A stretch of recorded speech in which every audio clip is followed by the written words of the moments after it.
नमस्कार मंडळी, कसे आहात? मजेत ना? मजेतच राहा. तर माझ्या बरोबर ना परवापासून एक इन्सिडेंट होतोय. तो मी जरा तुमच्यावर शेअर करणार आहे आता. तर आता आपल्याकडे राहिले आहेत 2 महिने गणपती बाप्पाच्या आगमनाला. आणि त्यासाठी सगळे आपले कोकणकर आहेत ते आता सगळ्या तिकीट्सच्या लगबगीला लागलेत. जसं ट्रेन आल्या किंवा ते लालपरी आली, यांच्या लगबगीला लागले सध्या तरी. आणि या आपल्या सगळ्या कोकणकरांबरोबर एक मोठा स्कॅम होतोय. तो स्कॅम म्हणजे, जर तुम्ही ट्रेनचं तिकीट बुक करायला गेलात तर त्या ट्रेनचे तिकीट बुक होत नाही. कसं काय ते मी तुम्हाला सांगतो आता. मी आता ना कालचीच गोष्ट आहे. मी तिकीट बुक करत होतो आणि मला त्या ॲपवरती दाखवलं होतं की 8:10ला तुम्ही प्रॉपर ट्रेनचं तिकीट बुक करू शकता. तर मी माझ्या सगळ्या डिटेल्स त्याच्यामध्ये फिल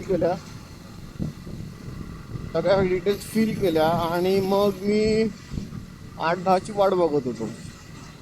आणि जसे 8:10 झाले, मी प्रोसेस टू पेला क्लिक केलं. आणि प्रोसेस टू पेला क्लिक केल्यानंतर मला त्याच्यात इश्यू व्हायला लागलं की sorry, tickets are not available. बोलो असं कसं होऊ शकतं? म्हणून मी परत मागे गेलो, बॅकला जाऊन परत एकदा मी फिल केलेल्या डिटेल्स होतात, ट्रेन सिलेक्ट करून मी परत त्याच्यावरती प्रोसेस टू पेला क्लिक केलं. सेम मला मेसेज यायला लागलेला. म्हणजे हे काय आहे? हां, अरे आम्ही कोकणकरांनी गावाला जायचं नाही का? तसं असेल तर सांगा ना. कारण तुम्ही रेल्वे मंत्री आहात, सगळे आहेत असे एवढे मोठे मोठे मंत्री, तुम्हाला हे स्कॅम दिसत नाहीत का? आता हे एजंट लोक तिकीट्स घेणार आणि हायर प्राइजेसला विकणार ते. हे तर आम्ही अफोर्ड नाही करू शकत ना, मिडल क्लास लोक.